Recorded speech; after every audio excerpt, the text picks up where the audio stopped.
Hello everyone and welcome back to our crystal English academy.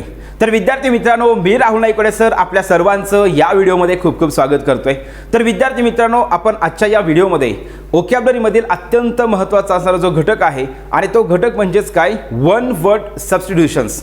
प्रत्येक परीक्षेमध्ये, मग एमपीएससीची कुठलीही परीक्षा असू द्या, या प्रत्येक एक्झाममध्ये तुम्हाला या घटकावरती म्हणजेच वन वर्ड सबस्टिट्यूशनवरती आपल्याला हमखास 1, 2, 3 असे प्रश्न जे असतात तर ते प्रश्न विचारले जातात। म्हणजे आपल्याला हा परीक्षेमध्ये हमखास कमीत कमी 1 ते 2 मार्क मिळवून देणारा टॉपिक आहे।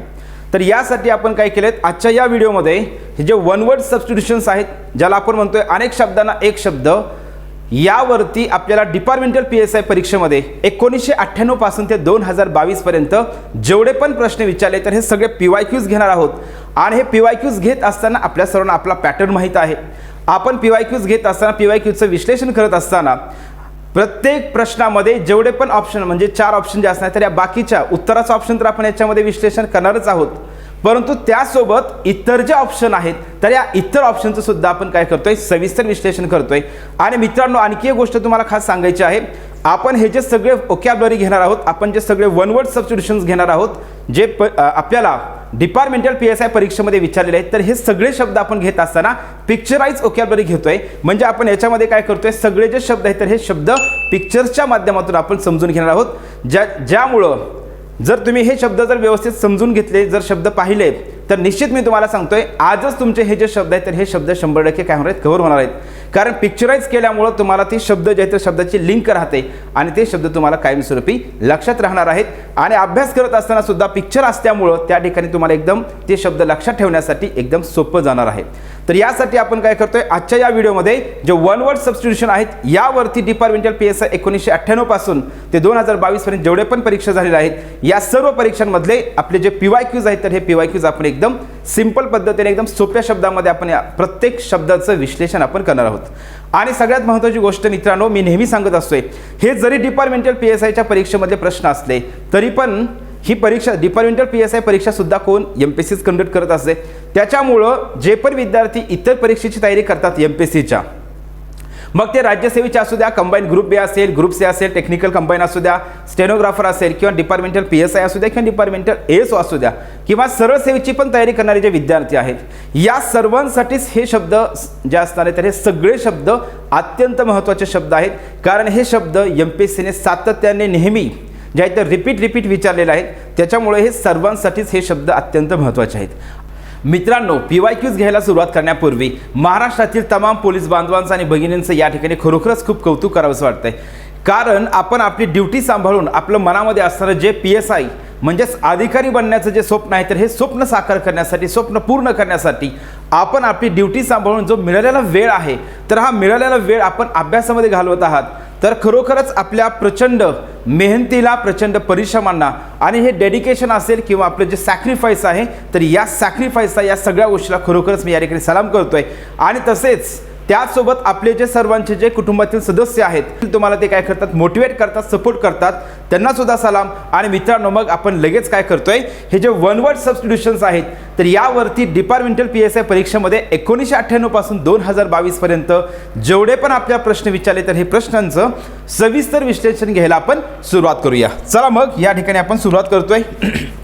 तर मित्रांनो बघा, पहिला प्रश्न आहे मॅच द फॉलोइंग पेअर्स। म्हणजे आपल्याला हा प्रश्न जो आहे तर हा प्रश्न काय केलाय, जोड्या लावण्यासाठी विचारलेला आहे। आणि हा जो प्रश्न आहे तर हा प्रश्न आपल्याला विचारला आहे डिपार्टमेंटल पीएसआय 2022चा जो पेपर आहे तर या पेपरमध्ये आपल्याला प्रश्न विचारला आहे।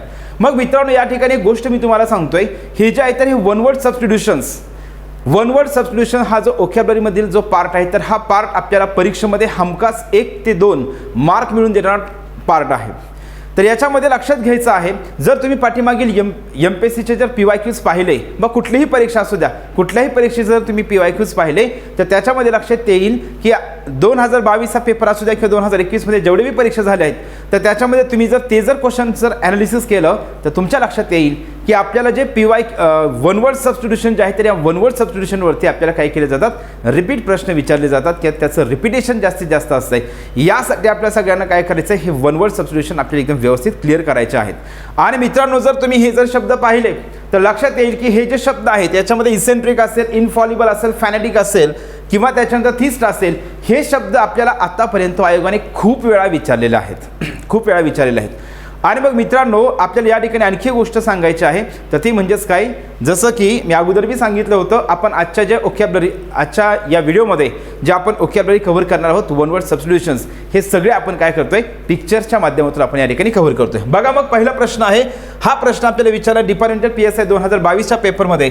आपल्याला या ठिकाणी मॅच द पेअरसाठी प्रश्न विचारला आहे. या ठिकाणी काय केलेत, वन वर्ड सबस्टिट्यूशन दिलेले आहेत आणि त्याच्यासाठी अनेक शब्द या ठिकाणी दिलेले आहेत, त्यांच्या आपल्याला योग्य त्या जोडे लावायच्यात. मग इसेंट्रिक हा जो शब्द आहे, तर इसेंट्रिक या शब्दाचा अर्थ होतो विक्षिप्त म्हणतो आपण त्याला. तर इसेंट्रिक म्हणजेच काय, a man of strange habits. Eccentric म्हणजेच काय असते, a man of strange habits. मग या ठिकाणी लक्षात आलं असेल, हा जो शब्द आहे, तर इसेंट्रिक याची जोडी कोणासोबत आहे, 2 नंबरचा ऑप्शन या ठिकाणी आहे. त्याच्यानंतर नेक्स्ट, ज्यावेळेस आपल्याला अशा प्रकारे मॅच द पेअरचा प्रश्न विचारला जातो, याच्यामध्ये आणखी एक गोष्ट असते बघा, कधी कधी आपलं असं लक असते की या 4 शब्दापैकी आपल्याला जर एक शब्द जरी येत असेल, तरी पण कधी कधी काय होतं, आपण डायरेक्ट उत्तरापर्यंत पोहोचतोय. म्हणजे मॅच द पेअर्समध्ये जे आहे, कधी कधी असं होतं की 4 शब्द, म्हणजे 4 शब्द जे आहेत त्याच्यापैकी 3 शब्द येत नाहीत, पण एकच शब्द आपल्याला येतोय, तरी देखील आपण काय करतोय, उत्तरापर्यंत पोहोचू शकतोय.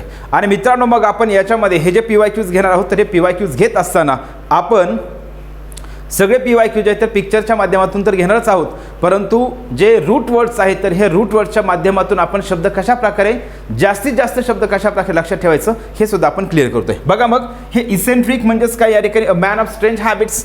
त्याच्यानंतर लक्षात घ्यायचं इनफॉलिबल. इनफॉलिबल म्हणजेच काय, अशा प्रकारचा व्यक्ती जो कधीही काय करत नाही, मिस्टेक करत नाही, कशाही प्रकारची मिस्टेक म्हणजे चूक करत नाही, त्याला आपण म्हणतोय इनफॉलिबल. मग इनफॉलिबल जे आहे, तर इनफॉलिबल म्हणजेच काय बघा, a person who cannot make any mistakes, त्याला आपण म्हणतोय इनफॉलिबल. त्याच्यानंतर नेक्स्ट आहे फॅनॅटिक. फॅनॅटिक म्हणजेच काय असं लक्षात घ्यायचं आहे, फॅनॅटिक म्हणजेच काय, धर्मवेडा व्यक्ती, धर्मांध व्यक्ती, त्याला आपण काय होतं, फॅनॅटिक पर्सन. मग या ठिकाणी लक्षात घ्यायचं आहे, a person with narrow religious views, याला आपण काय म्हणतोय, लक्षात घ्यायचं आहे फॅनॅटिक पर्सन, धर्मवेडा व्यक्ती. आणि त्याच्यानंतर नेक्स्ट लक्षात घ्यायचे थिस्ट, THEIST, थिस्ट म्हणजेच काय, आस्तिक. आता थिस्ट हा जर शब्द जर तुम्ही पाहिला, तर तुमच्या लक्षात येईल, थिस्ट हा शब्द आपल्याला MPSCने खूप म्हणजे खूप वेळा विचारलेला आहे. थिस्ट म्हणजेच काय, आस्तिक म्हणतोय. मग आस्तिक म्हणजेच काय, जो देवावरती विश्वास ठेवतो त्याला आपण आस्तिक म्हणतोय. आणि नास्तिक म्हणजेच काय, जो देवावरती विश्वास ठेवत नाही त्याला आपण नास्तिक म्हणतोय. मग आस्तिक म्हणजे थिस्ट म्हणजेच काय, लक्षात ठेवायचं आहे, a person who believes in God. मग लक्षात ठेवायचं आपल्याला या ठिकाणी बिलिव्स इन गॉड. हां, मग मी या ठिकाणी सांगत होतो, बरेच विद्यार्थी जे आहेत, तर विद्यार्थी वन वर्ड सबस्टिट्यूशन पाठ करायला ज्यावेळेस सुरुवात करतात किंवा अभ्यासाला सुरुवात करतात, त्यावेळेस हे शब्द जे आहेत, तर हे शब्द खूप डिफिकल्ट असतात. त्याच्यानंतर याच्यासाठी जे असणारी त्यांची डेफिनेशन आहे, तर ती पण खूप मोठमोठी असते. आणि मग त्या ठिकाणी काय होते, शब्द लवकर लक्षात राहत नाहीत. मग त्या ठिकाणी विद्यार्थी लगेच काय करतात, त्या दिवशीच ते शब्द वाचायचं सोडून देतात. पण मित्रांनो, या ठिकाणी तुम्हाला एक गोष्ट लक्षात ठेवायची आहे, आपण सुरुवातीला ज्यावेळेस शब्द वाचायला सुरुवात करतोय, त्यावेळेस हे अशा पद्धतीने थोडंफार सुरुवातीला प्रत्येकासोबत असंच होत असते. परंतु तुम्ही काय करायचं आहे, त्याला जे आहे त्याला रूट वर्ड्स किंवा त्याच्यामध्ये जे कीवर्ड्स असतात, तर त्याच्या माध्यमातून काय करायचं, लक्षात ठेवायचं आहे. मग थिस्ट म्हणजेच काय, आस्तिक म्हणतोय आपण. थिस्ट म्हणजेच काय, आस्तिक. आस्तिक म्हणजेच काय, देवावर विश्वास ठेवणारा. मग काय लक्षात ठेवायचं, बिलिव्स इन गॉड. मग जो देवावरती विश्वास ठेवत नाही त्याला काय म्हणायचं आहे, doesn't believe in God. Doesn't believe in God. मग लक्षात ठेवायचं आपल्याला, डझंट बिलीव्ह इन गॉड, त्याला आपण काय म्हणतोय, अथिस्ट म्हणतोय. काय म्हणतोय आपण याला, अथिस्ट म्हणतोय, ATHEIST.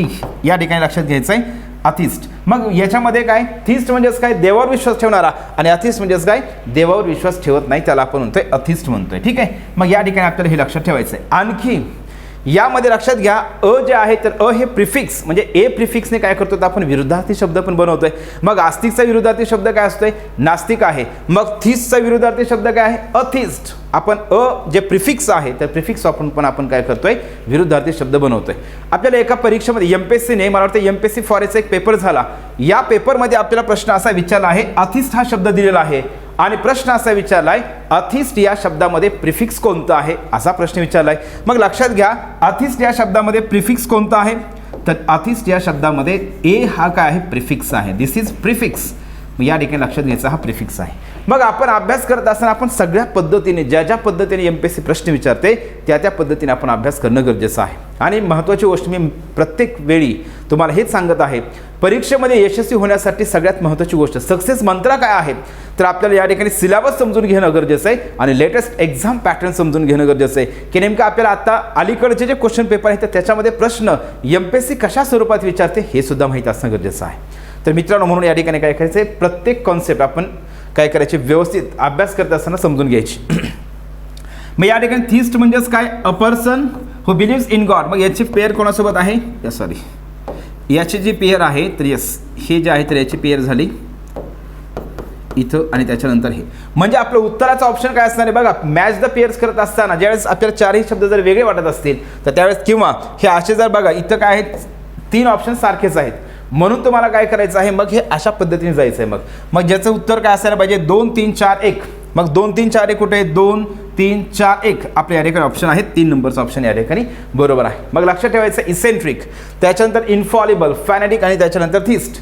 मग मित्रांनो आपण जे ओकॅब्युलरी आपण ही घेणार आहोत, तर हा PYQ झाला सुरुवातीला, पण PYQs घेतल्याच्या नंतर आपण काय करतोय, हे सगळे जे ऑप्शन एक शब्द जो आहे तर एक शब्द आपण काय करतोय, पिक्चरच्या माध्यमातून आणखी आपण एकदम चांगल्या प्रकारे एक्सप्लेन करणार आहोत. चला बघा, पहिला या ठिकाणी लक्षात घ्यायचंय, पहिला शब्द आहे इसेंट्रिक. मग इसेंट्रिक म्हणजेच मी तुम्हाला सांगितलं मॅन ऑफ स्ट्रेंज हॅबिट्स. आणि आणखी गोष्ट लक्षात ठेवा. चला ठीक आहे, समजून घेण्यासाठी तुम्ही मराठी अर्थ पाहताय, ठीक आहे, परंतु शब्द वाचत असताना काय करायचं, मराठी अर्थावरती जास्त फोकस न करता शब्द वाचत असताना काय करायचं, जास्तीत जास्त इंग्लिश टू इंग्लिश शब्द काय करायचं, वाचण्याचाही प्रयत्न करा आणि लक्षातही ठेवण्याचा प्रयत्न करा. मराठी केल्याच्या नंतर प्रॉब्लेम काय होतो, परीक्षेमध्ये मराठी मिनिंग आठवतं, परंतु त्या ठिकाणी काय होते, त्याला इंग्लिशमध्ये काय म्हणायचं हे समजत नाही. यासाठी माझी सर्वांना रिक्वेस्ट आहे की काय करायचं मित्रांनो, आपल्याला थोडं बघा, सुरुवातीला इंग्लिश टू इंग्लिश समजून घेण्यासाठी काय होते, थोडा त्रास होत आहे, परंतु त्याच्यामध्ये हे जे आहे तर आपण अशा पद्धतीने लक्षात ठेवलं तर निश्चितच आपल्या परीक्षेमध्ये काय होते, त्याचा फायदा होतोय. मग या ठिकाणी बघा, इसेंट्रिक म्हणजेच काय म्हणतो आपण, विक्षिप्त व्यक्ती, म्हणजेच काय, a man of strange habits, म्हणजेच जे आहे तर एकदम विचित्र सवयी असणारा जो व्यक्ती आहे त्याला आपण काय म्हणतोय, इसेंट्रिक पर्सन. ठीक आहे. मग या ठिकाणी बघा, हा व्यक्ती इथे चित्र जे दाखवलंय हा व्यक्ती आहे. हा व्यक्ती काय करतोय, या ठिकाणी एवढे सारे गॉगल त्यांनी घातलेले आहेत. So this person is a eccentric person, this person has a eccentric habit. म्हणजे या ठिकाणी काय करायचं, strange habit, this person has a strange habit. मग आपण काय करतो, चष्मा एकच घालतोय पण याला वेगळ्या प्रकारची सवय आहे. इथलं जर सेकंड चित्र जर तुम्ही पाहिलं तर तुमच्या लक्षात येईल की हा जो व्यक्ती आहे तर हा व्यक्ती काय करतो, ह्याचे मस्टॅश म्हणजे मिशा म्हणतो आपण, ह्यानी काय केलं, मिशाला काय करतोय, हा फूल लावतोय, मिशाला काय करतोय, फूल लावतोय. अशा प्रकारचा जो व्यक्ती आहे त्याला आपण काय म्हणतोय, इसेंट्रिक. आता तुम्ही मला सांगा, कोण आता मिशाला फूल लावतंय का, मिशाला कोण फूल लावणार आहे का, नाही. मग हा व्यक्ती काय झाला, इसेंट्रिक. मग these 2 persons are eccentric persons. समजायला सगळ्यांना. मग याला आपण म्हणतोय इसेंट्रिक म्हणजेच काय, मॅन ऑफ स्ट्रेंज हॅबिट्स. चला नेक्स्ट बघायचं आपल्याला पुढं. या ठिकाणी लक्षात घ्यायचं इनफॉलिबल. मग इनफॉलिबल जे आहे ते लक्षात घ्या. इनफॉलिबल म्हणजेच काय असणार आहे, a person who cannot make any mistakes. A person who cannot make any mistake म्हणजेच काय, जो व्यक्ती कसल्याही प्रकारची मिस्टेक चूक करत नाही त्याला आपण म्हणतोय इनफॉलिबल पर्सन. आता जगामध्ये आपण असं म्हणतो, जनरली असंही म्हटलं जातं आहे की जगामध्ये असा कुठलाही व्यक्ती परफेक्ट नाही. There is a no one perfect in the world. याचा अर्थ काय होतं, प्रत्येकजण त्या ठिकाणी जे परफेक्ट नाही म्हणजेच काय, आपण लाईफमध्ये काय करतोय, मिस्टेक करत असतोय. मग इथं बघा, हा जो आहे तर हा थॉट आहे, मार्कस ऑरेलियसचा थॉट काय आहे तर असा आहे, the Infallible man does not exist. म्हणजेच मिस्टेक न करणारा माणूसच अस्तित्वात नाही. म्हणजे प्रत्येक व्यक्ती काय करतो, मिस्टेक करतो, प्रत्येक व्यक्ती हा चूक करतोय. ठीक आहे. मग याच्यामध्ये लक्षात घ्या, आमिर खानबद्दल 2014ला जे इंडियन एक्सप्रेस आहे तर इंडियन एक्सप्रेसमध्ये त्या ठिकाणी जे आहे तर न्यूज आली होती. तर त्याच्यामध्ये जे आहे त्याच्याबद्दल सत्यमेव जयते हा जो शो आहे त्या शोबद्दल पण त्यामध्ये लिहिलं होतं. आणि त्याच्यामध्ये बघा इथं आहे इनफॉलिबल हा शब्द तुम्हाला त्या ठिकाणी पाहायला मिळतोय. इनफॉलिबल म्हणजेच काय, कसल्याही प्रकारची चूक न करणारा व्यक्ती. म्हणजे त्याच्या शोमध्ये ज्या गोष्टी दाखवल्या जातात तर तो त्याच्या रिअल लाईफमध्ये सुद्धा तशा प्रकारे काय करतोय, जे आहे तर फक्त आणि फक्त शोमध्ये दाखवते असं नाही, तर ते जे विचार असतात, जो विचार त्या ठिकाणी लोकांना तो सांगतो तर त्या गोष्टी तो स्वतःसुद्धा फॉलो करतोय. तर या ठिकाणी लक्षात घ्यायचं इनफॉलिबल मॅन म्हणजेच काय, जो व्यक्ती चूक करत नाही असं आपण त्याला म्हणतोय. ठीक आहे. लक्षात घ्या, हे चित्र दाखवण्याचा उद्देश जो आहे तर हे फक्त आणि फक्त काय आहे, तुम्हाला एक लक्षात राहावं यासाठी आपण या ठिकाणी दाखवलेलं आहे. ठीक आहे. चलो नेक्स्ट बघा, पुढचं आहे थिस्ट. मग लक्षात घ्यायचं आहे, थिस्ट म्हणजेच काय, a person who believes in God. जो व्यक्ती देवावरती विश्वास ठेवतो त्याला आपण म्हणतोय आस्तिक. मग याला आपण म्हणतोय आस्तिक. अथिस्ट म्हणजेच काय, नास्तिक. मग लक्षात घ्या, इथं आहे थिस्ट ही जी आहे तर हे चित्रामध्ये तुम्हाला लक्षात येईल. हे जर चित्र व्यवस्थित जर पाहिलं तर तुमच्या लक्षात येईल की या ठिकाणी ही मुलगी आहे तर काय, आय बिलीव्ह इन गॉड. ती म्हणते की मी देवावर विश्वास ठेवते. मग जी देवावर विश्वास ठेवते तिला काय म्हणतो आपण, थिस्ट म्हणतोय, THEIST थिस्ट. त्याच्यानंतर नेक्स्ट आहे हे म्हणते I don't believe in God, मी देवावरती विश्वास ठेवत नाही, म्हणजे आपण त्याला काय म्हणतोय, अथिस्ट म्हणतोय. काय म्हणतोय आपण त्याला, अथिस्ट म्हणतोय. त्याच्यानंतर नेक्स्ट आणखी एक कॉन्सेप्ट आहे, लक्षात ठेवायचं आहे, ॲग्नॉस्टिक थिस्ट. आणि ॲग्नॉस्टिक म्हणजे ॲग्नॉस्टिक हा शब्द देखील त्या ठिकाणी वापरला जातो. मग ॲग्नॉस्टिक थिस्ट आणि ॲग्नॉस्टिक अथिस्ट अशा पण दोन कॉन्सेप्ट आहेत. मग ॲग्नॉस्टिक थिस्ट म्हणजेच काय असे, I don't know if there is a god but I choose to believe it. म्हणजे याला माहीत नाही, असा एक व्यक्ती, असे काही व्यक्ती असतात की खरोखरच देव आहे का नाही हे माहीत नाही, तरी पण तो त्याच्यावरती विश्वास ठेवतो. आणि याच्यामध्ये दुसरा ॲग्नॉस्टिक अथिस्ट म्हणजेच काय असतंय, I don't know if there is god and I choose to not to believe. म्हणजे माहीत नाही, जगामध्ये देव आहे का नाही हे माहीत नाही, परंतु तरी पण मी त्याच्यावरती विश्वास ठेवत नाही. अशा प्रकारचे जे व्यक्ती असतात त्याला म्हणतात ॲग्नॉस्टिक अथिस्ट. मग या ठिकाणी बघा आपल्याला हे शब्द समजून घ्यायचे. थिस्ट म्हणजेच काय, अथिस्ट म्हणजेच काय, आणि ॲग्नॉस्टिक म्हणजे या ठिकाणी लक्षात ठेवायचं. ॲग्नॉस्टिक थिस्ट म्हणजेच काय, जगामध्ये देव आहे का नाही हे माहीत नाही पण देवावरती विश्वास ठेवतो. आणि ॲग्नॉस्टिक अथिस्ट म्हणजेच काय असते, जगामध्ये देव आहे का नाही हे माहीत नाही तरी देखील देवावरती विश्वास ठेवत नाही, त्याला म्हणायचं ॲग्नॉस्टिक अथिस्ट. मग इथे दोन शब्द समजून घ्या अगोदर, थिस्ट आणि अथिस्ट. थिस्ट म्हणजेच काय, आस्तिक, आणि अथिस्ट म्हणजेच काय, नास्तिक. चला ठीक आहे. नेक्स्ट आपल्याला या ठिकाणी लक्षात घ्यायचं मग इसेंट्रिक म्हणजेच या ठिकाणी काय लक्षात घ्यायचं, इसेंट्रिक म्हणजेच a man of strange habits. Infallible म्हणजेच काय, a person who cannot make any mistakes. मग मी तुम्हाला सुरुवातीला रिक्वेस्ट केली होती, तर तुम्ही आता पुन्हा एकदा रिक्वेस्ट करतोय, आपण सर्वांनी मी जसं आता इथं लिहिलेलं आहे याच सेम पद्धतीने तुम्ही काय करायचं आहे, वहीमध्ये शब्द लिहायला सुरुवात करायची. हे चारही शब्द तुम्ही अशाच पद्धतीने काय करायचे, लिहायचे. आणि तुम्हाला या ठिकाणी आणखी एक कीवर्ड सांगतो इथं बघा.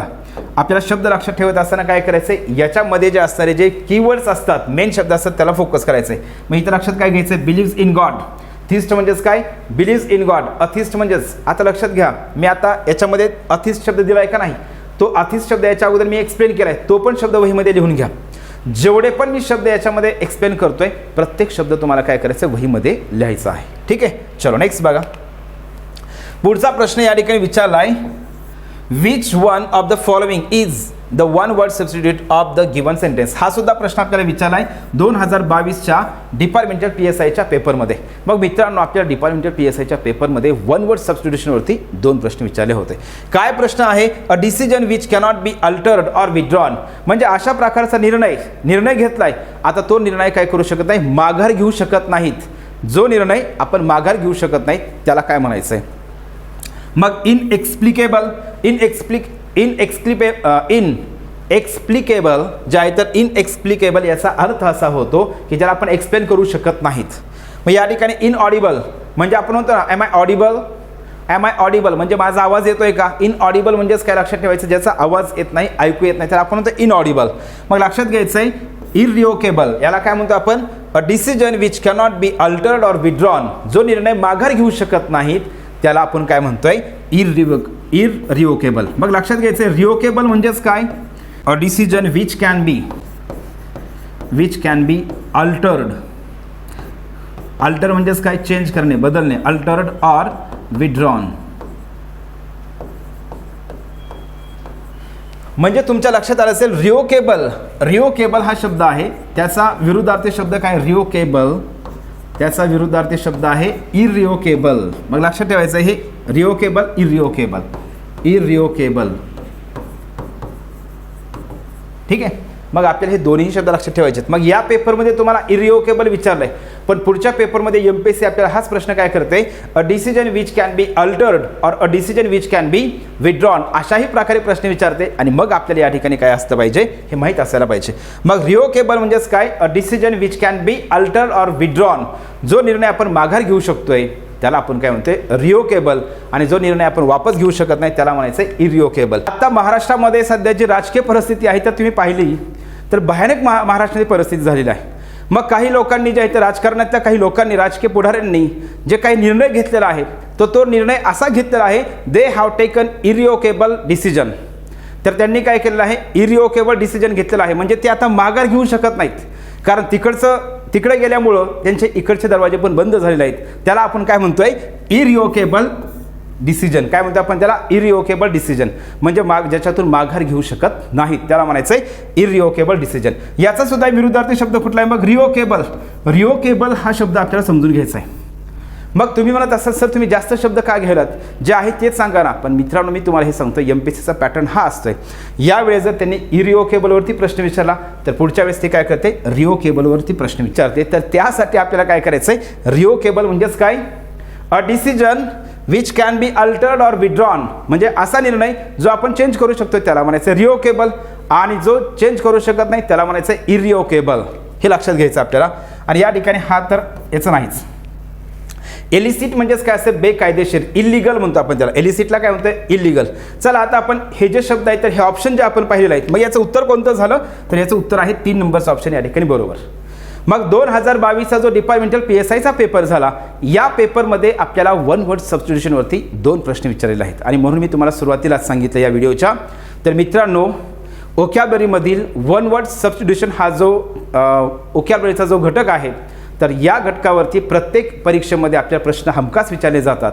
आणि दुसरी गोष्ट महत्त्वाची आहे, जर आपण वन वर्ड सबस्टिट्यूशन हे PYQs म्हणजे आतापर्यंत जेवढ्या पण परीक्षा झालेल्या आहेत, MPSCच्या सगळ्याच परीक्षा 1984 पासून ते 2022 पर्यंत, हे जर सगळे शब्द जर आपण रीड केले तर मग मी तुम्हाला सांगेन येणाऱ्या कुठल्याही परीक्षेमध्ये जे आहे तर कसाही प्रश्न विचारले तुम्ही उत्तरापर्यंत पोहोचू शकताय.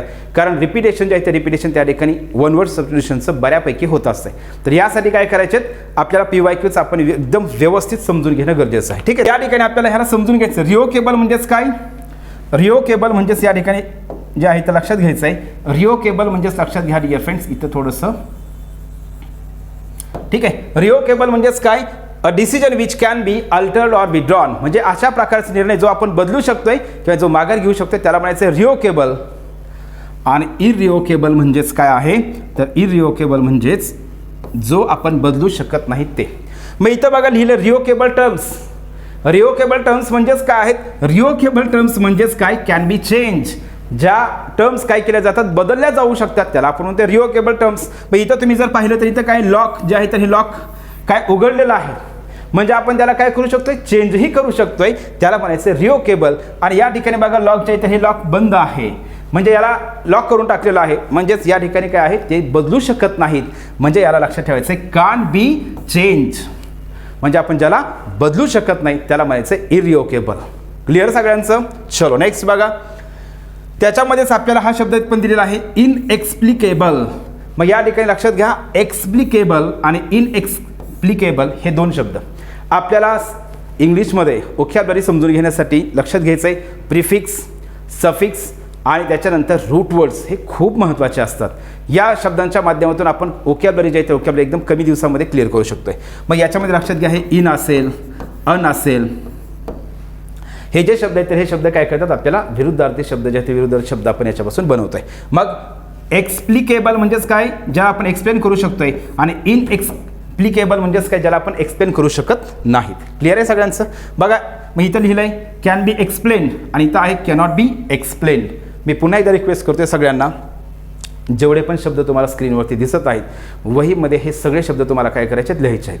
आपला हा दुसराच प्रश्न चालू आहे, पण शब्द आपण या ठिकाणी खूप सारे शब्द आपण समजून घेतोय. बघा इनऑडिबल आणि इथं ऑडिबल आहे. मग या ठिकाणी जर पाहिलं म्हणजेच काय, या ठिकाणी आता हे जे चित्र आहे तर हे चित्र बघा तुम्ही, इथं लक्षात येईल तुम्हाला. तर या ठिकाणी जे आहे तर हे चित्र काय आहे, हे काय चित्र दर्शवत आहे, म्हणजेच या ठिकाणी तिला आवाज येत नाही, ऐकू येत नाही. ऐकू येत नाही म्हणजेच काय, इनऑडिबल म्हणजेच काय, कॅनॉट बी हर्ड म्हणजे आवाज येत नाही, ऐकू येत नाही, त्याला म्हणतो आपण इनऑडिबल.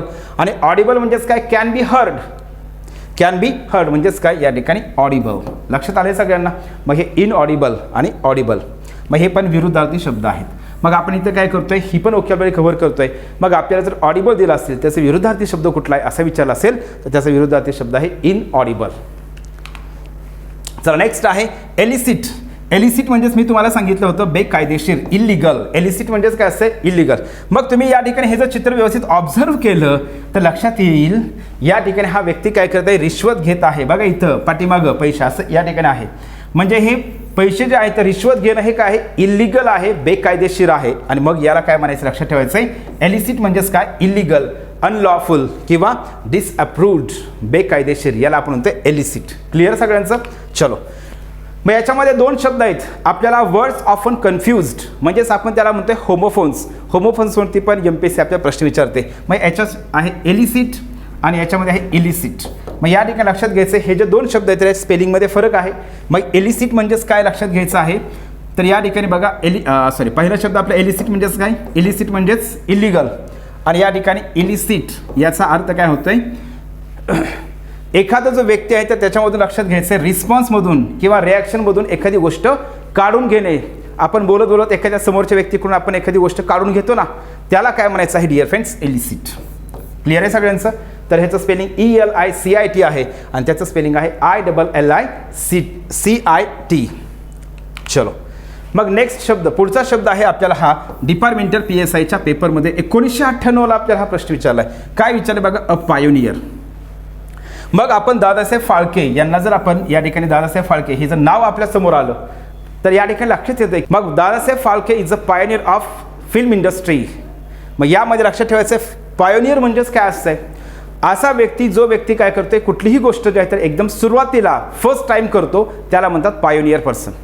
मग समजा याच्यामध्ये काय असतं आहे बघा, आपल्या भारतामध्ये जिओ जे आहे म्हणजे जिओ जे आहे तर जिओ हे काय झालं या ठिकाणी रिलायन्स कंपनीने जिओ जे आहे तर हे काय केलं, मोफत दिलं. मग मोफत देणारी पहिली कंपनी कोणती आहे, रिलायन्स. म्हणजे जिओ हे काय आहे, पायोनियर कंपनी आहे, मोफत आपल्याला इंटरनेट देणारी, म्हणजे वर्षभर दिलं आपल्याला, त्याला आपण म्हणतोय पायोनियर. किंवा त्याच्यानंतर सपोज काय असणार आहे बघा, ऑनलाईन एज्युकेशनमध्ये सगळ्यात पहिल्यांदा ऑनलाईन एज्युकेशन सुरुवात करणारी कोणती मग कुठलीही कंपनी असेल तर त्याला आपण काय म्हणतोय, that company is a pioneer company. मग त्याला आपण काय म्हणतोय, पायोनियर म्हणजेच काय, सर्वप्रथम कुठलीही गोष्ट करणारा व्यक्ती त्याला म्हणतो आपण पायोनियर पर्सन. क्लिअर आहे. मग या ठिकाणी लक्षात घ्या, पायोनियर म्हणजेच काय, who begins something for the first time, त्याला आपण म्हणतोय पायोनियर. म्हणजे जो व्यक्ती कुठलीही गोष्ट सर्वप्रथम करतो त्याला आपण म्हणतोय पायोनियर.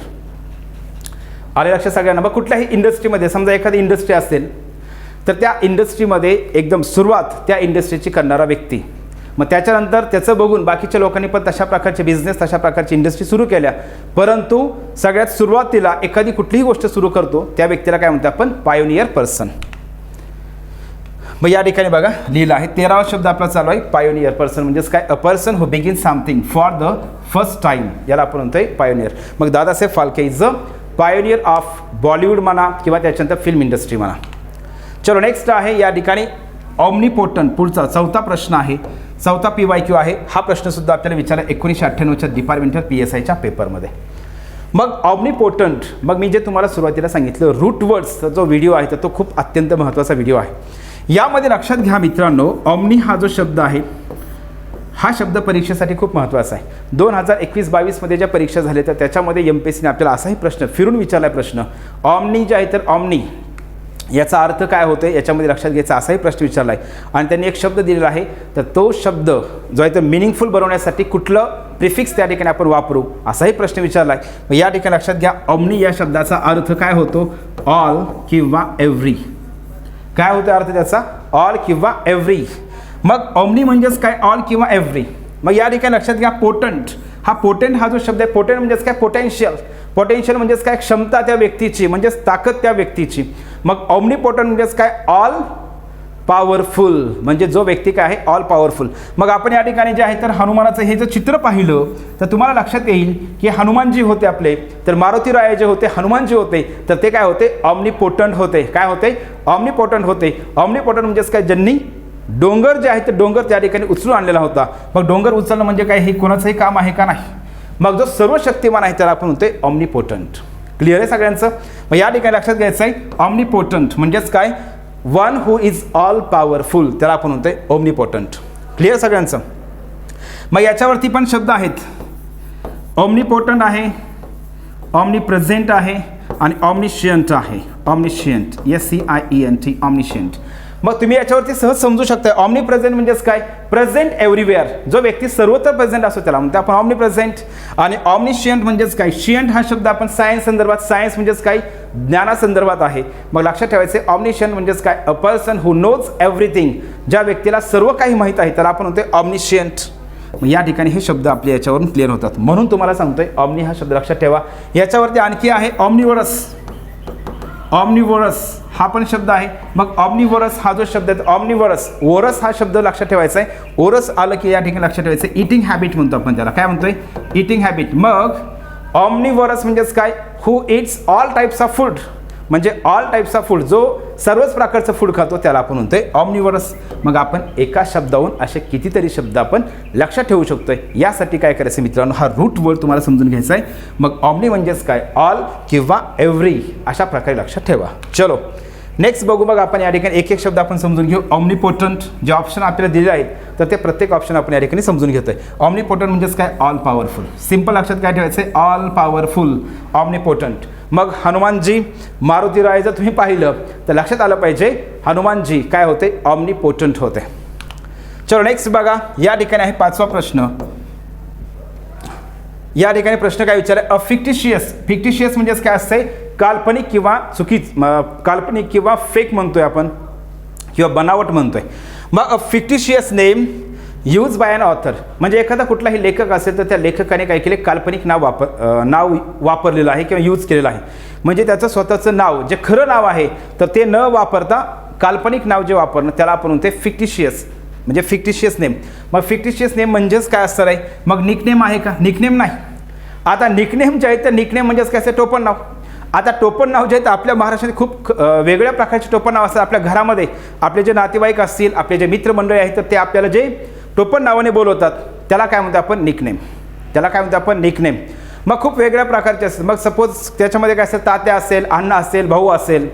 त्याच्यानंतर आपल्याला समजा दादा असेल, बंडू असेल, पिंट्या असेल, त्याच्यानंतर गोट्या असेल. तर हे जे असतात तर हे काय असतात, निकनेम असतात. ठीक आहे. आणि त्याच्यानंतर नेक्स्ट आहे पेन नेम. पेन नेम म्हणजेच काय, या ठिकाणी लक्षात घ्यायचं आहे, म्हणजेच ऑथर हे पण काय केलं जातं, जे लेखक एखादं बुक पब्लिश करण्यापूर्वी जे त्याला नाव वापरलं जातं आहे, नाव त्या ठिकाणी जे टाकतात त्यांचं ते तिथं पण काय पेन नेम म्हणजेच पण काय, त्याचं स्वतःचं खरं नाव न टाकता त्या ठिकाणी बुक पब्लिश करताना दुसरं नाव वापरणं त्याला पण काय म्हणतो आपण, पेन नेम, म्हणजे ऑथरचं नाव. आणि याच्यामध्ये लक्षात ठेवायचं स्युडोनिम. स्युडोनिम पण या ठिकाणी लक्षात घ्या, हा जो शब्द आहे स्युडो, स्युडो याचा अर्थ होतोय फेक किंवा नॉट जेन्युइन, म्हणजे फेक. लक्षात घ्यायचं आपल्याला, फेक म्हणजेच काय, खोटं. आणि निम म्हणजेच लक्षात ठेवायचं NYM. निम हे जे आहे तर या ठिकाणी हा रूट वर्ड लक्षात घ्यायचं कधी, मग त्याला सफिक्स म्हणा, रूट वर्ड म्हणा. नेम म्हणलं की कधीही लक्षात ठेवायचं नेम, नाव. मग फेक नेम, मग याला काय म्हणतो आपण, सिनोनिम. या ठिकाणी उत्तर काय आहे मग याचं, सिनोनिम या ठिकाणी बरोबर आहे. आणि सिनोनिम म्हणजेच काय, सिनो म्हणजे सारखे, निम म्हणजेच काय, नाव, म्हणजे समानार्थी शब्द. सिनोनिम तर आपल्या सर्वांना माहीत आहे. ठीक आहे, अँटोनिम, सिनोनिम. तर याचं उत्तर काय आहे मग, 3 नंबरचं ऑप्शन या ठिकाणी बरोबर आहे. चला मग हे सांगितलं, सिडो म्हणजेच काय, फॉल्स. या ठिकाणी फॉल्स म्हणा किंवा फेक म्हणा, फॉल्स, फेक, तर त्याला आपण म्हणतोय सिनोनिम. चलो नेक्स्ट आहे निकनेम. निकनेम म्हणजेच काय, टोपण नाव, जे आता मी तुम्हाला सांगितलं हे बंडू, बापू, पिंट्या, पिंटू, दादा, भैया. ठीक आहे, मई. तर हे चला नेक्स्ट आहे पेन नेम. पेन नेम म्हणजे या ठिकाणी अशा पद्धतीने हे लिहिलं बघा, इथं दाखवलं आहे. पेन नेम जे ऑथर जे असतात तर काय, ऑथर्स जे आहेत तर या ठिकाणी जे ऑथर स्वतःचं नाव न वापरतात त्या ठिकाणी दुसरे नाव वापरतात त्याला पण आपण काय म्हणतोय, पेन नेम म्हणतोय. इथं लिहिलं आहे, a name chosen by a writer to use instead of using his or her real name when publishing books. ते पुस्तक पब्लिश करण्यापूर्वी, म्हणजे पुस्तक पब्लिश करताना जे त्यांचं स्वतःचं नाव आहे ते न वापरता दुसरं नाव वापरतात त्याला आपण म्हणतोय पेन नेम. तर मित्रांनो मग या ठिकाणी जर तुम्ही हे जर चित्र जरी पाहिलं तरी तुम्ही या प्रश्नाचं उत्तर देऊ शकता. काय, a life history of a man written by himself. म्हणजे एखादा कुठलाही व्यक्ती असेल तर त्या व्यक्तीची हिस्ट्री तो स्वतःच लिहितोय, त्याला काय म्हणायचं असा प्रश्न विचारला आहे. बघ लक्षात घ्या, या ठिकाणी बघा इथं चित्र आहे. या चित्रामध्ये काय केलं, शी वॉज एन आर्टिस्ट, म्हणजे हा व्यक्ती, ही मुलगी काय करत आहे, एखाद्या कुठल्या तरी व्यक्तीबद्दल लिहित आहे. आणि इथं काय करत आहे बघा, शी वॉज एन आर्टिस्ट, म्हणजे ती काय करते, एका आर्टिस्टबद्दल लिहिते. म्हणजे ही व्यक्ती काय करते, दुसऱ्याबद्दल लिहिते, त्याला काय म्हणतो आपण, बायोग्राफी म्हणतोय. काय म्हणतो आपण, बायोग्राफी. म्हणजे मराठीमध्ये शब्द आहे चरित्र आणि आत्मचरित्र. चरित्र म्हणजेच काय, एखाद्या कुठल्याही व्यक्तीबद्दल दुसरा व्यक्ती ज्यावेळेस काय करतो त्याच्याबद्दल लिहितो त्याला म्हणायचं चरित्र. आणि आत्मचरित्र म्हणजेच काय लक्षात ठेवायचं, ॲटो. आत्मचरित्र म्हणजेच या ठिकाणी जो व्यक्ती स्वतःबद्दल तोच व्यक्ती काय करतोय, लिहितोय, त्याला म्हणायचं ॲटोबायोग्राफी. मग ॲटो म्हणजेच लक्षात ठेवायचं सेल्फ. या ठिकाणी सेल्फ म्हणजे स्वतःबद्दल, तो व्यक्तीच काय करतोय, स्वतःबद्दलच लिहितोय, त्याला म्हणायचं ॲटोबायोग्राफी. मग इथं चित्र जर पाहिलं बघा, हे व्यक्ती काय करते, ही स्वतःबद्दलच लिहित आहे, माय स्टोरी, म्हणजे तीच टाईप करत आहे आणि ती तिच्याबद्दलच लिहित आहे, म्हणजे त्याला आपण म्हणतोय ॲटोबायोग्राफी. मग बायोग्राफी आणि ॲटोबायोग्राफी या ठिकाणी काय करायचं आपल्या लक्षात घ्यायचं आहे. मग याचं उत्तर काय असणार आहे, ॲटोबायोग्राफी हे उत्तर आहे. ठीक आहे. मग बायोग्राफी म्हणजेच काय, तेच लक्षात घ्यायचं आहे. The life history of a man written by another person, म्हणजे दुसऱ्या व्यक्तीने ज्यावेळेस एखाद्या व्यक्तीबद्दल लिहिलं जातं त्याला म्हणतो आपण बायोग्राफी. आणि एखाद्या व्यक्तीच्या जीवनाबद्दल ज्यावेळेस तो स्वतःच व्यक्ती लिहितो त्याला म्हणायचं आहे ॲटोबायोग्राफी. ठीक आहे. चल आपल्याला पुढे या ठिकाणी समजून घ्यायचं आहे हिस्टोलॉजी. हिस्टोलॉजी या ठिकाणी याचा अर्थ काय होते बघा. हिस्टोलॉजी म्हणजेच काय, द स्टडी ऑफ टिश्यूज. ह्या ज्या टिश्यूज असतात तर याचा अभ्यास म्हणजे शरीरातील ज्या पेशी आहेत, शरीरातील पेशींच्या घडणीचं शास्त्र, त्याला आपण म्हणतोय हिस्टोलॉजी. काय म्हणतो आपण त्याला, हिस्टोलॉजी. आणि पुढचा शब्द आहे बघा ऑर्थोग्राफी. आपल्या ऑप्शनमध्ये उत्तर दिलं, ऑप्शनमध्ये काय केलं हे शब्द दिले होते. ऑर्थोग्राफी म्हणजेच काय आणि कॅलिग्राफी म्हणजे काय. मग ऑर्थोग्राफी म्हणजेच लक्षात ठेवायचं शुद्ध लेखन म्हणजेच काय, करेक्ट स्पेलिंग. एखाद्या शब्दाचं जे आपण करेक्ट स्पेलिंग लिहितोय त्याला आपण म्हणतोय ऑर्थोग्राफी, म्हणजेच व्यवस्थित लिहिणं, the study of correct spelling. आणि त्याला आपण काय म्हणतोय मग शुद्ध लेखन. आणि कॅलिग्राफी जे आहे तर कॅलिग्राफी बघा या ठिकाणी जे कॅलिग्राफी म्हणजेच काय असते, सुंदर हस्ताक्षर एकदम स्टाईलमध्ये जे कर्विंग करून वगैरे जे लिहितात त्याला आपण काय म्हणतोय, कॅलिग्राफी म्हणतोय. मग हे ऑर्थोग्राफी आणि कॅलिग्राफी हे आपल्या लक्षात ठेवायचं आहे. ओके चलो मग याला बघा ऑर्थोग्राफी म्हणजेच काय या ठिकाणी, the art of writing words with the proper letters correct spelling, म्हणजे करेक्ट स्पेलिंग नाही आपण मग त्याला म्हणतोय शुद्ध लेखन. ठीक. नेक्स्ट क्वेश्चन आहे बघा 7 नंबरचा प्रश्न आहे. तर या ठिकाणी प्रश्न काय विचारला आहे, गिव्ह वन वर्ड फॉर. मग या ठिकाणी one who looks at bright side of life, म्हणजे जो व्यक्ती कुठलीही गोष्ट घटना असू द्या त्या प्रत्येक घटनेमध्ये काय करते, ब्राईट साईडकडे पाहतो. म्हणजेच काय, कुठलीही गोष्ट घडते तर ती चांगल्यासाठी घडते अशा अर्थाने त्या ठिकाणी प्रत्येक घटनेकडं प्रत्येक गोष्टीकडे पाहतो. त्याला काय म्हणायचं बघ, आपण त्याला म्हणतोय आशावादी व्यक्ती. काय म्हणतो आपण, आशावादी व्यक्ती. बघा इथं जे आहे तर तुम्ही जर पाहिलं तर लक्षात येईल हे सगळे जे आहेत तर हे सगळे लोक जे निगेटिव्ह लोक आहेत, पण त्याच्यामध्ये हा व्यक्ती जो आहे तर हा व्यक्ती काय आहे, आशावादी व्यक्ती आहे. त्याला आपण काय म्हणतोय, ऑप्टिमिस्ट पर्सन. मग आपण म्हणतो ना तो खूप आशावादी व्यक्ती आहे, ही इज ॲन ऑप्टिमिस्ट. म्हणजे आपण त्याला काय म्हणतोय, तो खूप आशावादी व्यक्ती आहे तर ऑप्टिमिस्ट म्हणतोय. आणि त्याच्यानंतर नेक्स्ट आहे हा पेसिमिस्ट, म्हणजे बाकीचे सगळे लोक सगळ्या गोष्टी चांगल्या आहेत, सगळे लोक चांगले आहेत, त्याच्यामध्ये पण ते निगेटिव्ह राहत आहे, प्रत्येक गोष्टीकडे नकारात्मक पाहतोय, त्याला म्हणायचं आहे पेसिमिस्ट. मग काही लोक जे असतं तर काही लोक बघा, समजा मी हा व्हिडिओ पाहतोय, हा व्हिडिओ पाहत असताना काही लोकांच्या मनामध्ये असतं येस मला या व्हिडिओमध्ये प्रत्येक जो शब्द आहे तर तो प्रत्येक शब्द जो ज्या पद्धतीने एक्सप्लेन केलेला आहे तर ती गोष्ट मला काय आहे त्याच्यामधून चांगल्या प्रकारे मला शिकायला भेटते आणि हा व्हिडिओ 100% माझ्या फायद्याचा असणार आहे, मला निश्चितच उपयोगी ठरणार आहे. तर अशा प्रकारचं ज्यांचं मत आहे आत्ता पण हा व्हिडिओ पाहताना त्याला म्हणतो आपण आशावादी. आणि निराशावादी व्यक्ती म्हणजेच काय असतंय, कुठलीही गोष्ट असू दे त्या प्रत्येक गोष्टीमध्ये काय असणार आहे तो डार्क साईडच पाहतो, म्हणजेच काय निगेटिव्ह गोष्टीच पाहतो, त्याला म्हणतो आपण पेसिमिस्ट. मग लाईफमध्ये माणसाने आपण म्हणतो ना आशावादी राहिलं पाहिजे. येणारी जी परीक्षा आहे तर येणाऱ्या परीक्षेमध्ये 100% आपलं काम होणारच आहे हे आपल्याला आशा असायला पाहिजे. म्हणजे व्यक्ती जो आहे तर व्यक्ती हा आशावादी असला पाहिजे. ठीक आहे. मग याला म्हणायचं ऑप्टिमिस्ट. मग ऑप्टिमिस्ट हा जो शब्द आहे तर हा शब्द देखील परीक्षेत सातत्याने विचारलेला आहे. मग याचं काय करायचं, लक्षात कसं ठेवायचं बघा. याला तुम्ही लक्षात कसं ठेवणार, तर इथं पण काय करायचं, एवढं पाठ करायची गरज नाही. One who looks at bright side. Yes, आशावादी व्यक्तीला काय म्हणतो आपण ऑप्टिमिस्ट. आशावादी याला आपण म्हणतोय ऑप्टिमिस्ट पर्सन. मग लक्षात घ्यायचे ऑप्टिमिस्टची डेफिनेशन पाठ करत असताना हे सगळं एवढं पाठ करत बसायचं नाही. One who looks at bright side of thing, तर असं मानण्याची काही गरज नाही. इथं तुम्ही सिंपल काय करा, कीवर्ड लक्षात ठेवा ब्राईट साईड. लक्षात काय ठेवायचं आहे, ब्राईट साईड. आणि पेसिमिस्ट म्हणजेच काय, निराशावादी. पेसिमिस्ट म्हणजेच काय असते, निराशावादी. मग या गोष्टीचा मला फायदाच होऊ शकत नाही, ती गोष्ट चांगलीच नाही, हे असे जे पाहणारे असतात लोक त्याला म्हणायचे निराशावादी. मग ऑप्टिमिस्ट हा व्यक्ती जो आहे तर हा व्यक्ती कोण असणार आहे बघ, सांगा बरं. आता याच्यामध्ये समस्या आपल्याला, हा ऑप्टिमिस्ट असेल का पेसिमिस्ट असेल, निश्चितच हा व्यक्ती ऑप्टिमिस्ट आहे. आणि हा जो व्यक्ती आहे तर हा व्यक्ती काय आहे, पेसिमिस्ट आहे. दिस इज पेसिमिस्ट. आणि हा जो आहे तर हा काय आहे, ऑप्टिमिस्ट आहे. मग पेसिमिस्टची तुम्हाला डेफिनेशन लक्षात ठेवायची, सेम असंच ठेवायचं आहे, फक्त याला काय करायचं आहे, डार्क साईड म्हणायचं आहे. काय, डार्क साईड म्हणजेच काय, a person who looks at dark side of thing, त्याला आपण म्हणतोय पेसिमिस्ट. मग होपफुल म्हणजेच काय, याला आपण आशा मनामध्ये ठेवणारा व्यक्ती त्याला आपण म्हणतोय होपफुल. ठीक आहे. मग या ठिकाणी लक्षात घ्या optimism about a future event, म्हणजेच भविष्यामध्ये काहीतरी घडेल याच्याबद्दलची आशा असणारा. मग या ठिकाणी लक्षात घ्यायचं आहे होपफुल म्हणजे आशावादी. या ठिकाणी हा शब्द जो आहे तर हा शब्द काय आहे, ॲडजेक्टिव्ह आहे.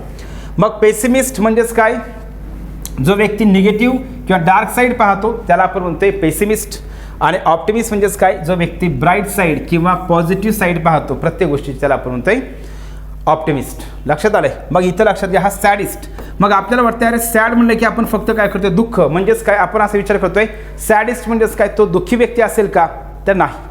सॅडिस्ट म्हणजेच बघा मित्रांनो, या ठिकाणी लक्षात येईल, तुम्ही हे जर चित्र जर व्यवस्थित ऑब्झर्व केलं तर लक्षात येईल तुम्हाला, हा व्यक्ती काय करत आहे, ह्या व्यक्तीला त्रास देतोय, वेदना देतोय, आणि वेदना देत असताना त्याच्या चेहऱ्यावरती बघा आनंद आहे. वेदना देत असताना त्या व्यक्तीच्या चेहऱ्यावरती आनंद आहे, या व्यक्तीच्या चेहऱ्यावरती आनंद आहे.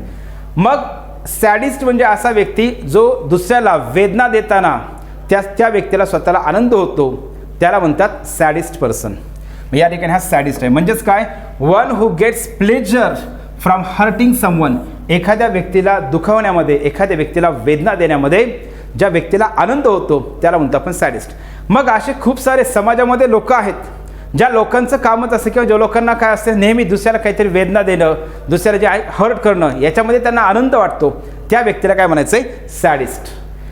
सॅडिस्ट. मग तुमच्याही अवतीभोवती एखादा व्यक्ती असेल सॅडिस्ट पर्सन, सॅडिस्ट, मग तो व्यक्ती तुम्हाला आता लक्षात आला असेल, हां दॅट पर्सन इज सॅडिस्ट. तुमच्या डोळ्यासमोर त्या व्यक्तीचा जो चेहरा आहे, तर तो व्यक्तीचा चेहरा त्या ठिकाणी समोर आला असेल, त्याला आपण काय म्हणतोय, सॅडिस्ट. हे लक्षात आले सगळ्यांना. मग या ठिकाणी हे चित्र आपण त्यासाठी तर दाखवतोय, हा बघा व्यक्ती ह्याला वेदना देतोय, आणि वेदना देताना ह्याच्या जैत्री याच्यामध्ये काय या ठिकाणी आनंद आहे, तर त्याला काय म्हणतो आपण, सॅडिस्ट. चलो नेक्स्ट प्रश्न आहे, पुढचा प्रश्न आहे 8 नंबरचा प्रश्न. बघा आपले 7 प्रश्न झालेत, पण या 7 प्रश्नामधून आपण आतापर्यंत 26 शब्द या ठिकाणी आपण समजून घेतलेले आहेत. किती शब्द झालेत आपले, 26 शब्द, 26 वर्ड्स. पुढं आहे गार्नर. गार्नर म्हणजेच काय, धान्याचं कोठार म्हणा किंवा धान्याचं गोदाम म्हणा. मग हा जर तुम्ही या ठिकाणी जर पाहिलं चित्र, तर तुमच्या सहज लक्षात येईल, ज्वारी आहे, गहू आहे. मग गार्नर म्हणजेच काय, या ठिकाणी ज्वारी किंवा गहू जे आहे, तर हे जे धान्य ज्या ठिकाणी स्टोअर करून ठेवलं जातं त्याला आपण म्हणतोय गार्नर. म्हणजेच या ठिकाणी लक्षात येईल, गार्नर म्हणजेच काय, a storehouse for grain. Grain म्हणजेच काय, धान्य. म्हणजेच जिथं धान्य स्टोअर करून ठेवलं जातं त्याला आपण म्हणतोय गार्नर. मग या ठिकाणी बघा हे पोते आहेत, तर याला काय म्हणतो आपण, गार्नर.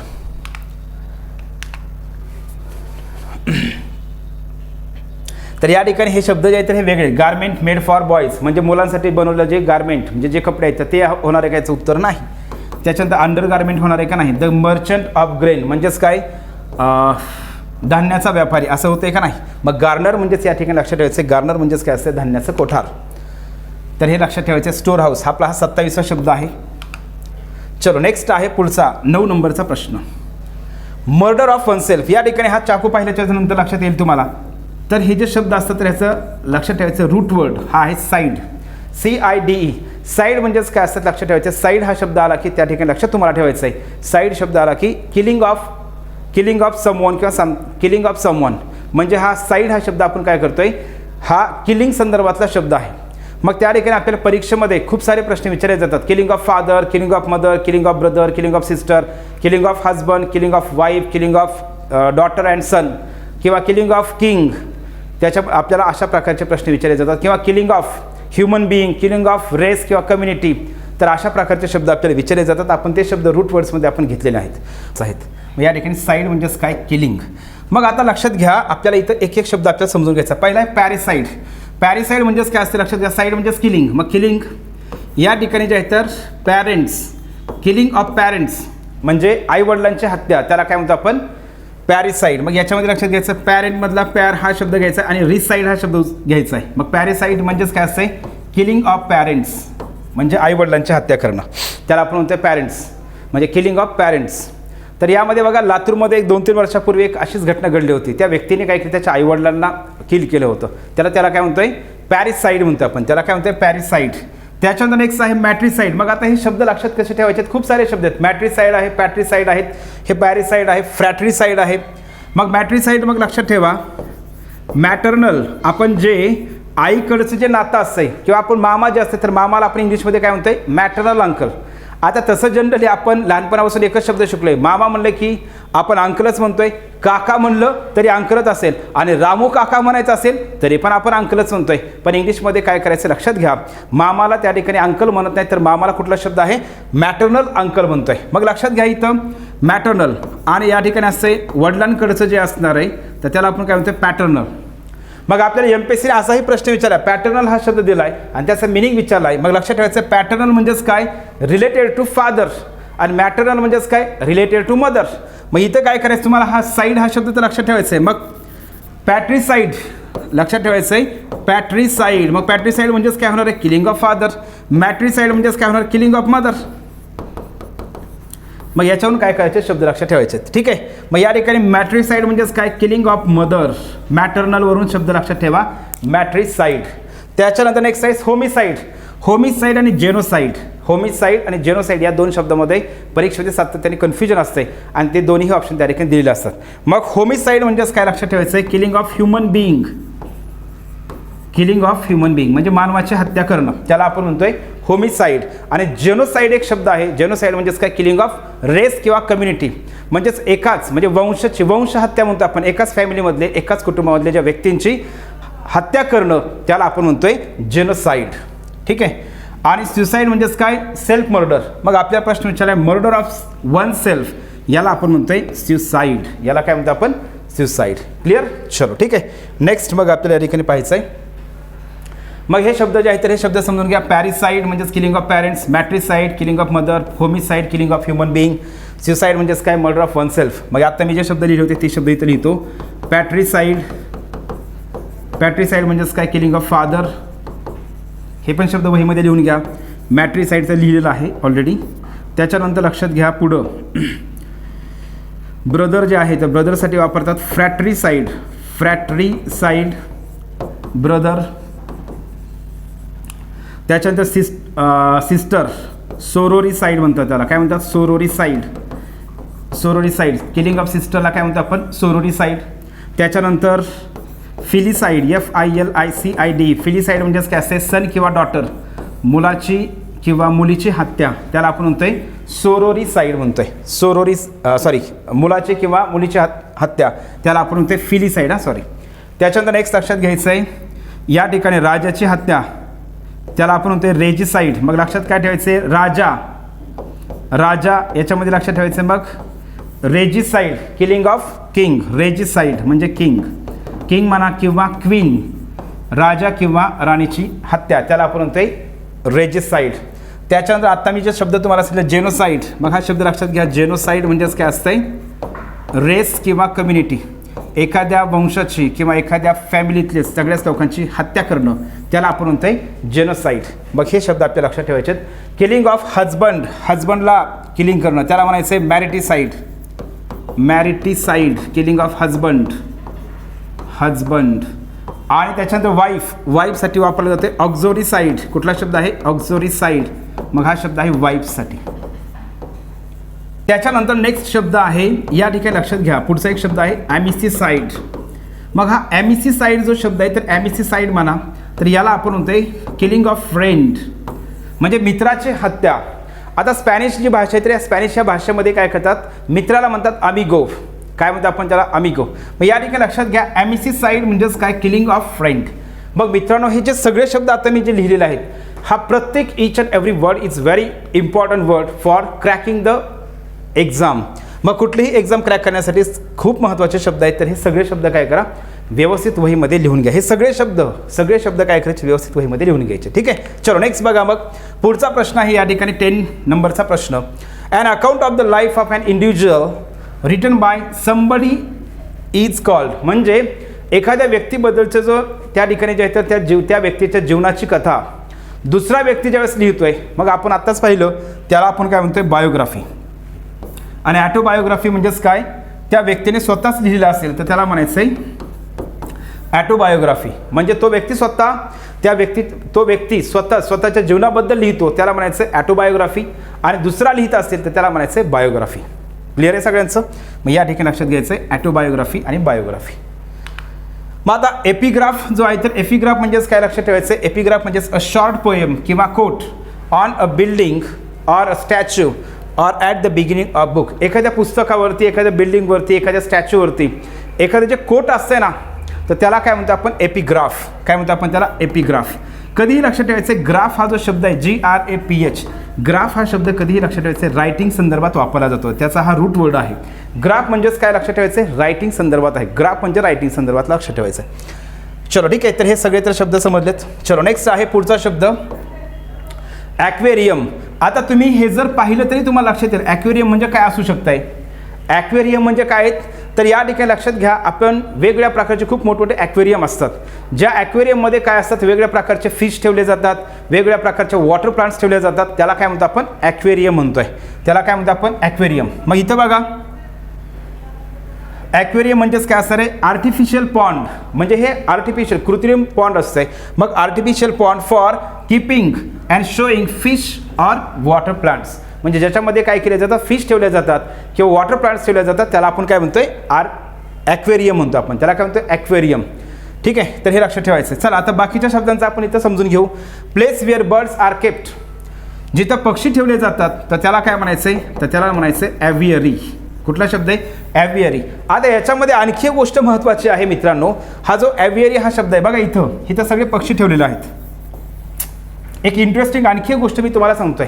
जसं मी तुम्हाला सांगितलं होमिसाईड आणि जेनोसाईड या दोनमध्ये कन्फ्युजन होतं बऱ्याच विद्यार्थ्यांचं, तसं इथं पण ॲव्हियरीमध्ये आणि ॲपियरीमध्ये पण विद्यार्थ्यांचं कन्फ्युजन होतं.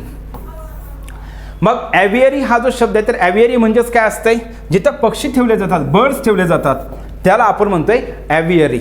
आणि ॲपियरी, मग परीक्षेमध्ये प्रश्न काय विचारला जातो, place where birds are kept. आणि त्याच्यामध्ये खाली ऑप्शनमध्ये असते मग ॲव्हियरी पण असते आणि ॲपियरी पण असते. मग इथे विद्यार्थी कन्फ्यूज होतात, मग ॲपियरी का ॲव्हियरी. मग इथे मी तुम्हाला याचं एक ट्रिक सांगतोय. ॲपी या शब्दाचा अर्थ होतो API. ॲपी म्हणजेच काय, बीज. ॲपी म्हणजेच काय, बीज.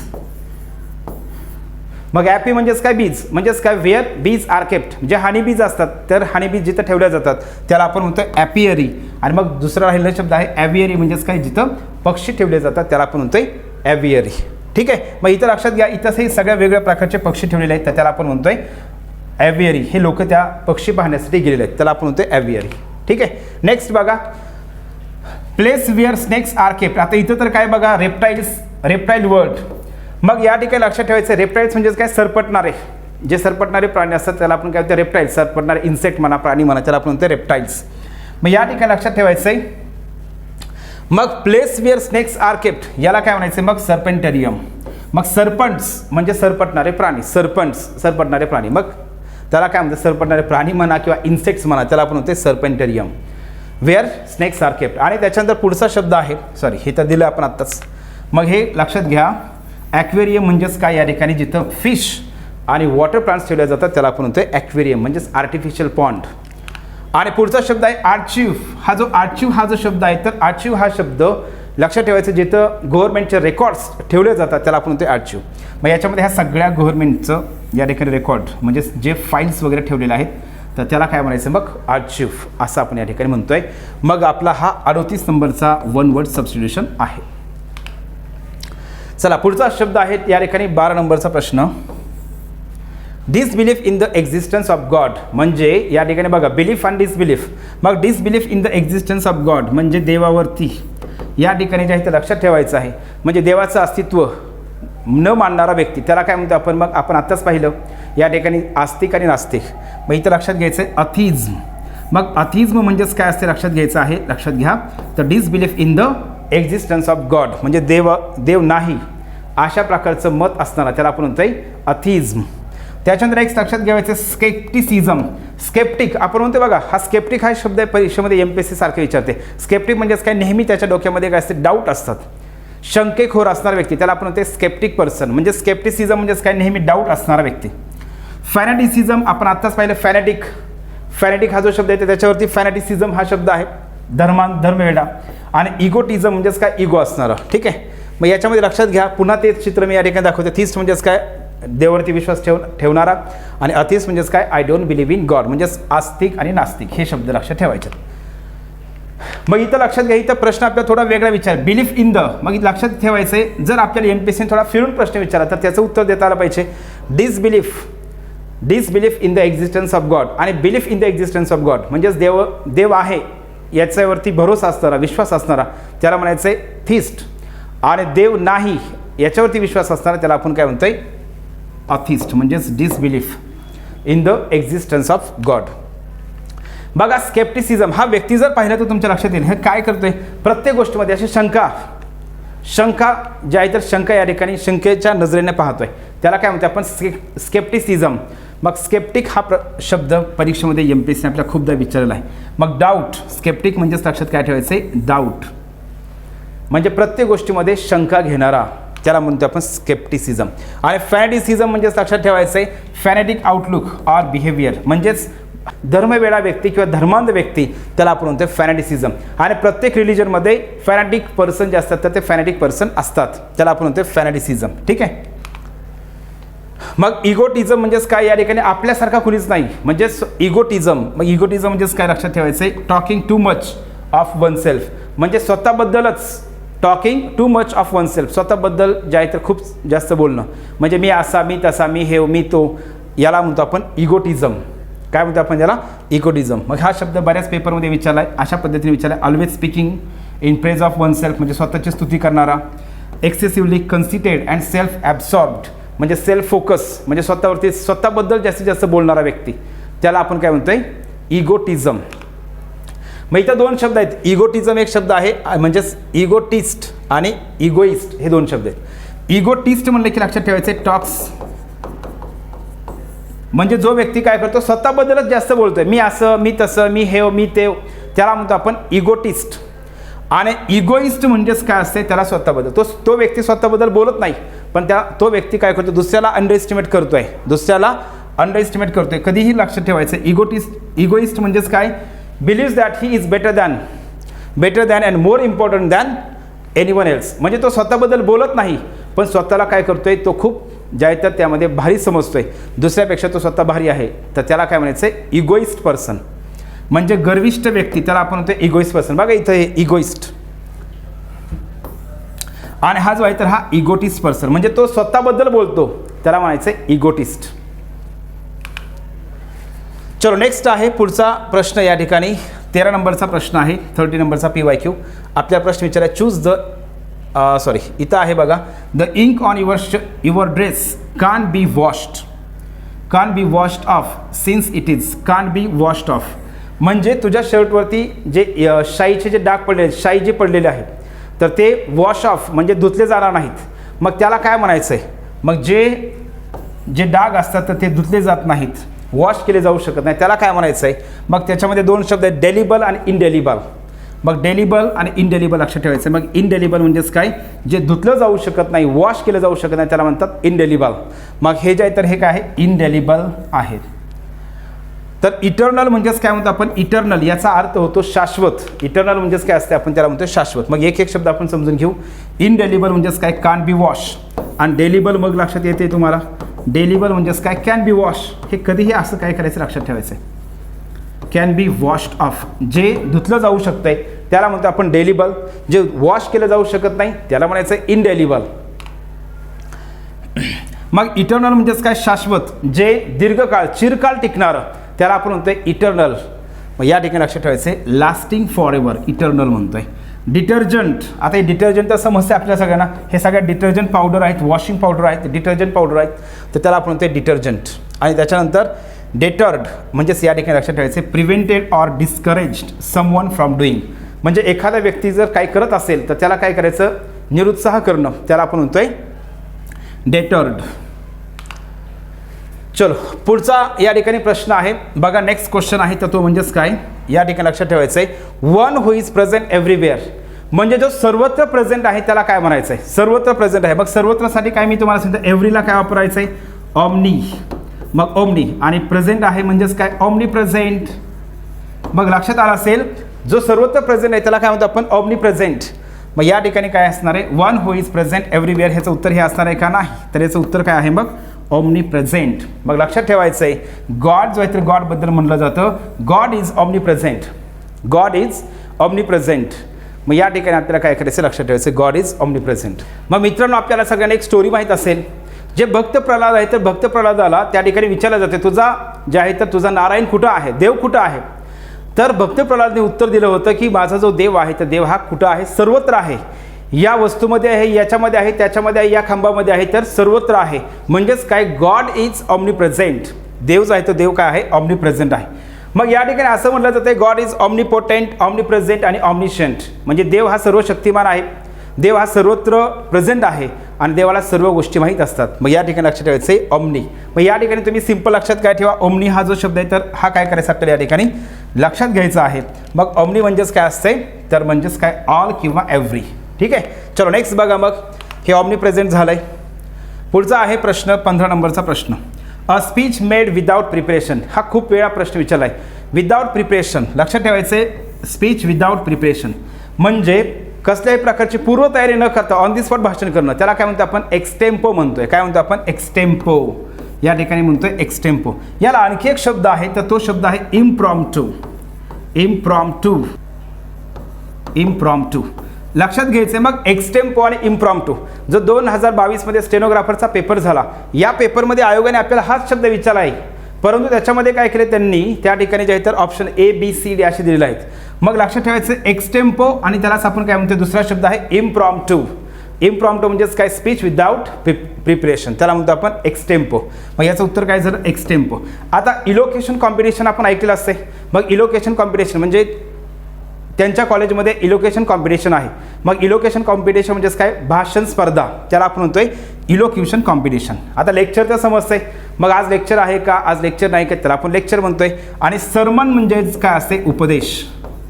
सरमन म्हणजेच काय असतंय उपदेश म्हणतो आपण, त्याला सरमन म्हणतोय. मग यामध्ये बघा हे इलोक्युशन रीडिंग क्लब, या ठिकाणी बघा भाषण स्पर्धा ज्या आहे तर याला काय म्हणतो आपण इलोक्युशन. मग इलोक्युशन म्हणजेच काय असणार आहे a style of speaking especially in public, म्हणजे भाषण कला आपण त्याला म्हणतो इलोक्युशन. बघा एक्सटेम्पो. एक्सटेम्पो टॉपिक म्हणजेच ही मुलगी ज्या तरी काय करत आहे without preparation on the spot बोलत आहे, त्याला काय म्हणतो आपण एक्सटेम्पो म्हणतोय. लक्षात घ्यायचं आहे. म्हणजे याचं उत्तर आपण घेतलं होतं. याचं उत्तर काय एक्सटेम्पो आहे. या ठिकाणी विद्यार्थ्यांना हे लेक्चर देत आहेत. हे जे आहे तर या चित्रामध्ये काय पाहत आहेत तुम्ही तर हे विद्यार्थी आहेत समोर आणि हा जे आहे तर हे लेक्चरर आहे किंवा टीचर आहे. तर हा टीचर काय करतोय लेक्चर देतोय, त्याला आपण म्हणतोय लेक्चर. काय म्हणतो आपण लेक्चर. आणि या ठिकाणी जे तर हे सद्गुरू आहेत. हे सद्गुरू आहेत. सरमन कशाला म्हणायचं आहे, सरमन म्हणजेच काय a talk on religious or moral subject, जे धार्मिक किंवा जे नैतिक विषय असतात तर त्याच्यावरती भाषण देणं उपदेश देणं, त्याला आपण काय म्हणतोय सरमन म्हणतोय. या ठिकाणी जे सद्गुरू आहेत तर सद्गुरू इज गिविंग सरमन्स, तर या ठिकाणी लक्षात घ्यायचं आहे याला आपण म्हणतोय उपदेश. हे काय करत आहेत उपदेश देत आहेत, सरमन्स देत आहेत. तर मित्रांनो हा जो व्हिडिओ आहे तर हा व्हिडिओ खूप मोठा होत आहे, यासाठी आपण काय करतोय इथं थांबतोय. परंतु राहिलेले जे PYQs आहेत, राहिलेले जे प्रश्न आहेत तर हे सर्व प्रश्न आपण काय करतोय पुढचा जो सेकंड पार्ट असणार आहे, या सेकंड पार्टमध्ये आपण एकदम सिंपल पद्धतीने सेम अशाच पद्धतीने आपण काय करतोय एक्सप्लेन करणार आहोत. तर बघ मित्रांनो आपण या व्हिडिओमध्ये जे आहे तर डिपार्टमेंटल PSI एक्झाममध्ये 1998 पासून 2022 पर्यंत जे प्रश्न विचारले होते त्यातील काही PYQs आपण घेतलेले आहेत. आणि मी या ठिकाणी अशी आशा व्यक्त करतो की आपण सर्वांनी निश्चितच हे जे सर्व जे PYQs मधले जे शब्द आहेत तर हे सगळे शब्द आपण वहीमध्ये व्यवस्थित लिहिले असतील. ज्या पद्धतीने मी तुम्हाला सुरुवातीला रिक्वेस्ट केली होती की आपण काय करायचे 2 कलरच्या पेनाने काय करायचे हे सगळे शब्द लिहायचे आहेत, जेणेकरून थोडंसं काय होतं ते पिक्चराइज केल्याच्या नंतर म्हणजे थोडंसं वेगवेगळ्या कलरच्या पेनमध्ये लिहिल्याच्या नंतर ते हायलाईट होतं आहे. आणि त्याच्यामुळं काय होते मित्रांनो आपल्याला समजून घ्यायला आणि ते शब्द लक्षात ठेवायला सुद्धा ज्या आहेत ती मदत ठरते. तर यासाठी काय करायचं आपण सर्वांनी हे सर्व शब्द जे आहेत तर सर्व शब्द व्यवस्थित वहीमध्ये लिहिले असतील ही आशा व्यक्त करतोय. आणि आपण पुढच्या व्हिडिओमध्ये जो आहे तर याचा आपला जो सेकंड पार्ट आहे तर या सेकंड पार्टमध्ये सेम अशाच पद्धतीने जे आपण राहिलेले PYQs आहेत तर हे PYQs आपण पिक्चर्सच्या माध्यमातून आपण एक्सप्लेन करणार आहोत. आणि पिक्चरच्या माध्यमातून आपण हे सगळे शब्द जे आहेत ते सगळे शब्द समजून घेणार आहोत. थांबू मग आपण भेटूया मग आपण आपल्या पुढच्या व्हिडिओमध्ये.